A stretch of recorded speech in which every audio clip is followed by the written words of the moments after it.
Well, let's continue then with our previous discussion on the impact of COVID-19 national lockdown on the entertainment industry. We're now joined by Jack Devnarain from the South African Guild of Actors and stand-up comedian and actor Ntosh Madlingozi. Gentlemen, thank you so very much for joining us here on SABC News. Thank you for having me. Just as a start, Jack, I mean, you've been very, very vocal about the plight of actors and issues affecting actors long before coronavirus, long before a lockdown. Do you feel somewhat vindicated on some of the issues that you have been raising for quite some time about, having actors perhaps being paid even when they've left perhaps a show that they were on, but, we can still see their faces, let's say, on a soapy, for example. Do you feel somewhat vindicated with what you have been saying all along? I think I might be particularly arrogant if I have to take the position of being vindicated. What I feel is that we have all failed. We have all failed our actors. We've been talking about the fact that freelance performers, and our sector is largely made up of freelancers, whether performers or crew. And I think we have seen how we are not protected under labor laws. We've been saying this for a very long time. And what it means is that when freelancers are not protected under labor laws, and we are not protected by the contracts that we sign, it means that we will continue to be exploited. We will continue not to have the kind of protection that we need. And in fact, what we are seeing now, as it was expressed by the Minister of Employment and Labour a few days ago, that freelancers are certainly not protected under labor laws. We do not qualify for any kind of relief funding as is being paid to the UIF. So if anything, SAGA simply takes the position that our desperate attempts to try and secure protection under labor law, our desperate efforts to try and appeal to the Department of Sports, Arts and Culture, to the DTI, to the Department of Employment and Labour, it simply means that we are now in a position where the situation is now nearly catastrophic. If we don't offer some kind of relief funding for performers now, you won't have a lot to get back to when the industry is eventually open to some extent. All right, Ntosh, let me come to you. I mean, obviously what Jack has mentioned impacts comedians as well. I mean, comedians at large rely on, big crowds who come to see them perform. Obviously, this then won't be possible for some time. And I mean, I see on social media, there are some people who are saying they might even stay away from any sort of shows for a number of months. That must be very scary a thought for someone like you who relies on having people come to see their stand-up shows. Yeah, it is scary, but at the end of the day, we shouldn't panic that way because it's not going to rain forever. This thing will end eventually. So me personally, I've counted 2020 as a year that doesn't exist because chances are we'll only start working and get back to the normal that we know in terms of the work that we do probably next year. Yeah. So now we have to find ways to try and make some sort of income. So we are trying different things really. And they're slow, but hopefully as things go on, they'll get better.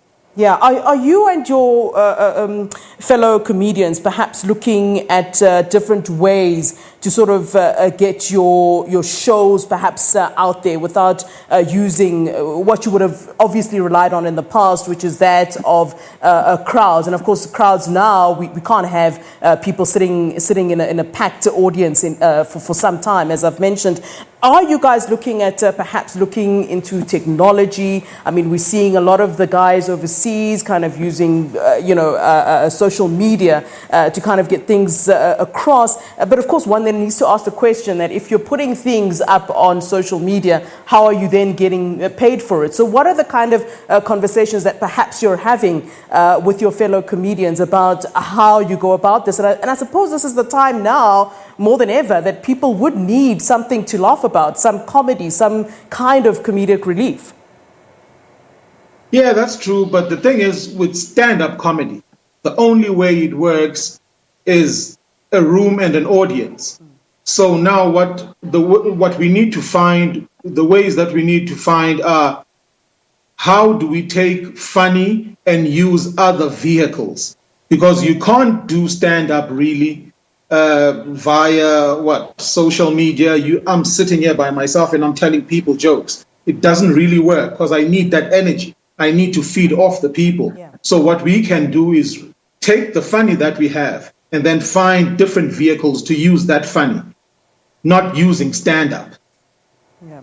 Jack, just coming to the issue of government interventions. I mean, I know that has been sought. How is that going? I mean, it's actually quite unfair that someone like Ntosh must sort of see 2020 as a year he writes off, for example. I assume that there have been, Jack, some kind of conversations with the minister, with Ntobeko. What has come of those kinds of conversations, if there have been any? And if there hasn't, why haven't you reached out to government? We are constantly in contact with government through various organizations, and SAGA is an affiliate member of the South African Screen Federation, which is a very powerful umbrella group and that lobbies especially for the audiovisual industries. I am completely confused, in fact, as to why this entire process for relief funding is taking so long, is so desperately inefficient. It was clear from the minister's statement on the 25th of March that he had a strategy in place. It included a number of things. A figure of 150 million rand in relief funding was mentioned. At that point, people were quite encouraged, and there was a request for submissions for performers who were involved in productions that were cancelled. Now, in this sector of ours, you simply don't get a lot of productions that are issuing you a letter as confirmation to say, we have cancelled this production. No, a lot of productions were simply waiting to see whether the lockdown would end as scheduled. As it turned out, it didn't. Yeah. It was extended. So productions were postponed indefinitely. What it means is that there were a number of people involved as cast and crew, production administrators, service providers, who are all involved in those productions, who are simply disqualified from applying for the relief efforts that the minister mentioned. The minister's deadline was the 6th of April.